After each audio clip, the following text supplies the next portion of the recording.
A Conservative MP has told LBC 97.3 that the government should stop the HS2 rail project in the light of the mistakes made over the West Coast mainline franchise.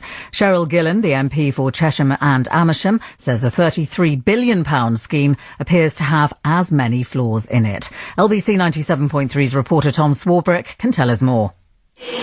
Omni-shambles, that's the headline given by some of the papers this week to the news that the government has U-turned on the highly prized West Coast mainline franchise, a decision which could cost the taxpayer anywhere between £40 and £100 million.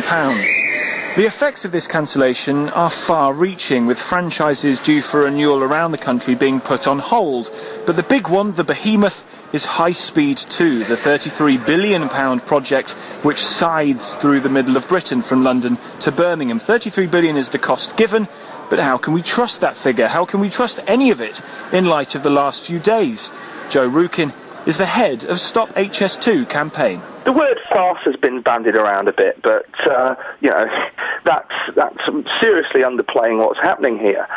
It's been said that the West Coast Main Line has gone down like a cup of cold sick in Downing Street. Well, HS2 is going to be a barrel of it, because we've been saying for 2.5 years that the figures have been fiddled. The HS2 figures have been fabricated from start to finish. It is unbelievable that they've been able to get away with it so long. I think the project as it is probably dead. The government is now under pressure, not just from those on the outside looking in, but from one of their own. Cheryl Gillan is the Conservative MP for Chesham and Amersham. She's called for an immediate review of the business case for HS2. HS2 may not be either required or in the right place. There may be other solutions, and there may have been incorrect assumptions.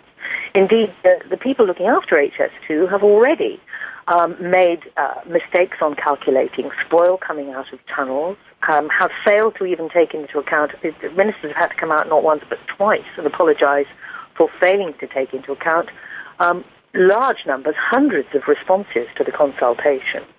There is a great deal of criticism about the business case and the assumptions that we made this project is based upon. And I think I want this new Secretary of State, I want Patrick to take the courage that he's had to make this very serious announcement about the franchise project, to say, let's stop on HS2, let's have a look at the whole department, its capacity, what it's doing in terms of railways and railway planning, and let's have a look and see what else the country requires, because HS2 could just be the biggest white elephant ever. And this is, after all, a project which could mean the biggest taxpayer spend in living memory. HS2 may well be perilously close to being shunted off course, and with no fewer than 5 legal challenges made against it, it has a very long way to go. The door might just be starting to close on it.